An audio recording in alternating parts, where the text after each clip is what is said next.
ಇವತ್ತಿನ ಸಮಾಜದಲ್ಲಿ ಯಾವ ಥರ ಜನ ಬಿಹೇವ್ ಮಾಡ್ತಾರೆ, ರೌಡಿಸಮ್ ಎಲ್ಲ ಇದೆ, ಅದನ್ನು ಮಟ್ಟ ಹಾಕೋಕ್ಕೆ ಇನ್ನೊಬ್ರು ಇರಬೇಕು ಅನ್ನೋದು ಚೆನ್ನಾಗಿ. ಅದರಲ್ಲೂ ಕಿರಣ್ ರಾಜು ಅವರಿಗೆ ತುಂಬ ಚೆನ್ನಾಗಿ.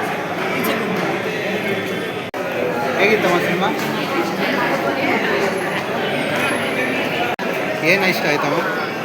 ಫಿಲಮ್ ಆದರೆ ನಮ್ಮದ್ರಲ್ಲಿ ಹಳೆ ಪಿಕ್ಚರ್ಗೆಲ್ಲ ಬರೋಲ್ಲ, ಇವತ್ತಿಗೆ ಮ್ಯಾನೇಜ್ ಆಗುತ್ತೆ. ನಮ್ಮಂಥವ್ರಿಗೆಲ್ಲ ಏನೋ ಚೆನ್ನಾಗಿದೆ, ಪರವಾಗಿಲ್ಲ. ಏನು ಇಷ್ಟ ಆಯ್ತು ಫಿಲಮಲ್ಲಿ? ಯಾರು ಎಕ್ಸ್ಪೆಕ್ಟ್ ಕೂಡ ಮಾಡಿರಲಿಲ್ಲ, ಅದೇ ತುಂಬ ಚೆನ್ನಾಗಿದೆ. ನಿನಗೇನು ಇಷ್ಟ ಆಯಿತು ಫಿಲಮಲ್ಲಿ?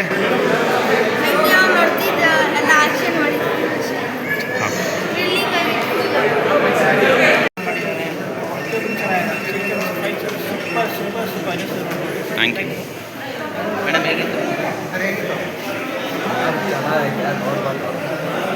ಏನು ಇಷ್ಟ ಆಯಿತು? ಹೇಗಿತ್ತು?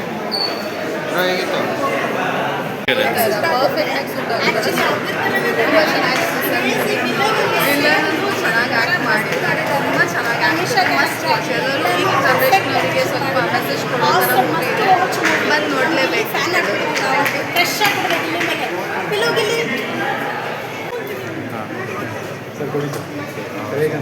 ಚೆನ್ನಾಗಿತ್ತು ಮೂವಿ ಮಾತ್ರ. ಸೊ ಫಸ್ಟ್ ಶೋದು ಪಬ್ಲಿಸಿಟಿ ಮಾಡಿ, ಯಾಕಂದರೆ ಇದು ಒಳ್ಳೆ ಮೆಸೇಜ್ ಕೊಡ್ತಾರೆ ಸಮಾಜಕ್ಕೆ ರಿಗಾರ್ಡಿಂಗ್ ಡ್ರಗ್ಸ್ ಆಗಿರ್ಬೋದು, ಮೆಡಿಕಲ್ ಮಾಫಿಯಾ ಆಗಿರ್ಬೋದು, ಏನೋ ಅಂತ. ಸೊ ಒಳ್ಳೆ ಮೂವಿ, ಒಂದ್ಸಲ ಎರಡು ಸರ್ತಿ ಓದಬೇಕು. ಸೊ ವಿಲನ್ದು ಆ್ಯಕ್ಟಿಂಗ್ ಮಾತ್ರ ಸೂಪರ್. ಹೀರೋ ಕೂಡ ಒಳ್ಳೆ ಆ್ಯಕ್ಷನ್ ಕೊಟ್ಟಿದ್ದಾರೆ, ಒಳ್ಳೆ ಮ್ಯೂಸಿಕ್ ಇದೆ, ಡೈರೆಕ್ಟರ್ಸ್ಗೆ ಹ್ಯಾಟ್ಸ್ ಆಫ್, ಪ್ರೊಡ್ಯೂಸರು ಒಳ್ಳೆ ದುಡ್ಡು ಹಾಕಿದ್ದಾರೆ. ದಯವಿಟ್ಟು ಸಪೋರ್ಟ್ ಮಾಡಿ, ಗೆಲ್ಸಿ ನಮ್ಮನ್ನೆಲ್ಲ. Thank you. ನಿಮ್ಗೆ ಹೇಗೆ ಅನಿಸಿತ್ತು ಮೇಡಮ್? ಚೆನ್ನಾಗಿದೆ. ನಮಗೆ ಮೇಲೆ ವಿಲನ್ ಆ್ಯಕ್ಟಿಂಗ್ ತುಂಬ ಇಷ್ಟ ಆಯಿತು. ಅವ್ರನ್ನ ನೋಡಿ ನನಗೆ ದುನಿಯಾ ಮೂವಿ ಬಿಚ್ಚಿ ವಿಜಯ್ ಲೂಸ್ ಮಾದ